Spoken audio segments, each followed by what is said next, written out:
Hey leadership team, in this video we're going to cover 5 uses for a square pad. First of all, I'm going to show you how to hold it. There are a couple of different ways to hold it, but the basic premise is I'm going to take my hand, I'm going to slide it underneath the 2 straps here at the back, and I'm going to put 1 or 2 fingers through this strap here at the top. Now, depending on what strikes I'm dealing with, I do not want to wrap my fingers over the top. You can, depending on what you're dealing with, but especially if I'm doing kicks, I want to keep this straight.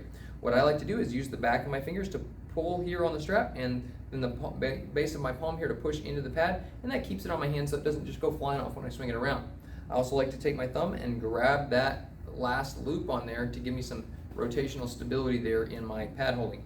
Now, if I'm doing something like punches, which is a great use for a square pad, I can go ahead and wrap my fingers over the top there and move around fairly freely with that.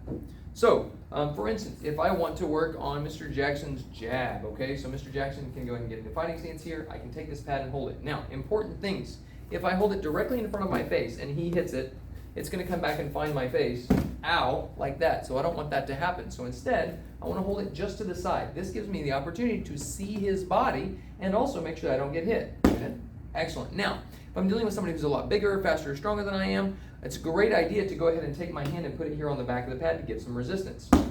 Whenever I'm holding any kind of a pad, I want to make sure that I'm giving resistance to my partner. If I'm just flopping, he's not feeling good resistance here, and so he's not going to get a good indicator of what it feels like to hit a human, right? And then also I could injure my shoulder because it's not well supported, okay? So instead, I want to make sure that I'm giving a little bit of a push every time he hits, just like that. Excellent. So you can use this particular pad for punches. You can use it for maybe a front kick where I hold it out in front of me and boom, and he hits with the top of his foot, okay? You can use it for hitting people. So if I wanted him to practice his cover, his outside block, I can use it to hit, okay? This gives me an opportunity to hit with something that's padded, that doesn't hurt me and doesn't really hurt them. It's squishy, okay?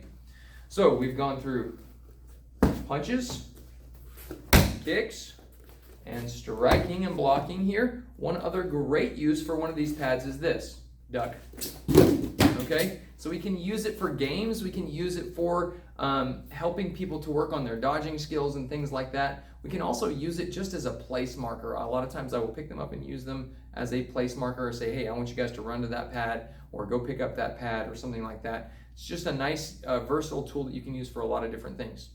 All right, guys, so there's 5 good uses for those. Memorize them, use them. Look forward to seeing you train.